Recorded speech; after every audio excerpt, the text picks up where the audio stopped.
Çox sağ olun, cənab sədr. Hörmətli sədr, hörmətli komissiya üzvləri. Hacızadə Cəmil qarşılaşdığı problemlə əlaqədar mənimlə də əlaqə saxlamışdı həmin dövrdə və mənə bildirmişdi. Eyni zamanda sonradan şikayət ərizəsinin surətini də mənə təqdim etdikdə orada qeyd edir ki, şikayətində Ramiz müəllim ifadə etdiyi kimi saat 6 tam olmamışdan öncə gəlmişdir. Lakin onu dairə sədrinin qəbuluna buraxılmamışdır və saat 6 tamam olduqdan sonra, haradasa 2 dəqiqə keçdikdən sonra 7-yə dairə sədri çıxıb və ona bildirmişdir ki, siz müddətli ötürdüyünüzə görə sizin sənədlər artıq qəbul oluna bilməz, sistem bağlıdır.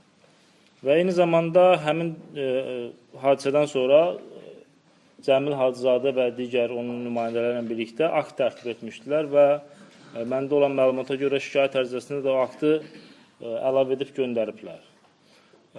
İndi burada situasiya bundan ibarətdir ki, bayaqki yəni bunun əvvəlki məruzədə namizədlə dairə seçki komissiyasının mövqeyi arasında mübahisəli məqam var idi və siz o mübahisəli məqamı namizədin xeyrinə həll etdiniz.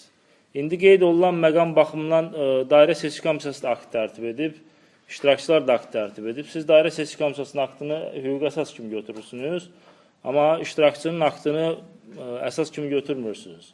İştirakçı necə sübut etməli idi ki, həmin vaxtından əvvəl gəlmişdi? Yəni, onu sübut edəcək başqa bir ağlabatan bir dəlil ifadə edə bilərsinizmi ki, o dəlili gətirməyib və biz ona görə ona inana bilmirik.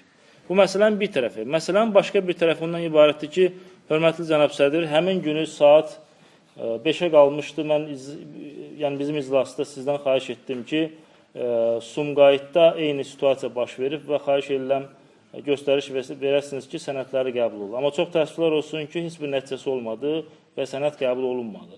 Eyni situasiyanın iclasdan çıxan kimi mən 38 saylı DSK üzrə də mənə müraciət olundu ki, bizi sənədləri verməyə cəhd edildik, sədr yerində tapa bilmirik. Yəni, bu hadisələrin, analogiyanın baş verdiyini mən özüm şahid olduğuma görə və sizə də şəxsən müraciət etdiyimə görə və nəticəsinin də ortalıqda müsbət mənada həll olunmadığını görərək, təbii surətdə inanıram ki, Cəmil Hacızadənin dediyində də ciddi əsaslar var. Yəni, sadəcə olaraq bu uydurma deyil. Əgər başqa bir yerdə həmin situasiya ilə qarşılaşmasaydıq, bunu inandırıcı bəlkə də qəbul etməzdim, ciddi şübhə ilə yanaşardım. Bu məsələnin bu tərəfi bildiyim baxımdan, ikinci bir baxımdan qeyd etdiyim kimi, Cəmil Hacızadə hansı əsaslar gətirməlidir ki, inandırsın ki, o həqiqətən də orada həmin dəqiqələrdə ora gəlmiş. Oradan canlı yayı mı qoşmalıydı? Nə etməliydi ki, o özünü sübut etməliydi? Qeyd edilən formada araşdırma zamanı, hörmətli Ramiz müəllim ifadə etdi, sənədləri təqdim etməməklə bağlı.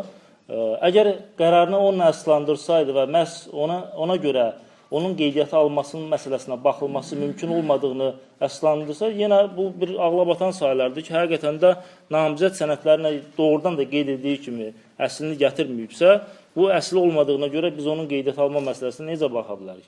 Bu ağlabatan sayılardır, amma təəssüflər olsun ki, bu argument səsləndirilsə də, amma qərar layihəsində əsas argument ki, buna istinad olunmadı, dairə seçki komissiyasının aktı əsas fakt kimi götürülür və dairə seçki komissiyasının qərarı qüvvəsində saxlanılır. Yəni, bu nə dərəcədə bu argument yetərlidir sizcə? Çox sağ olun.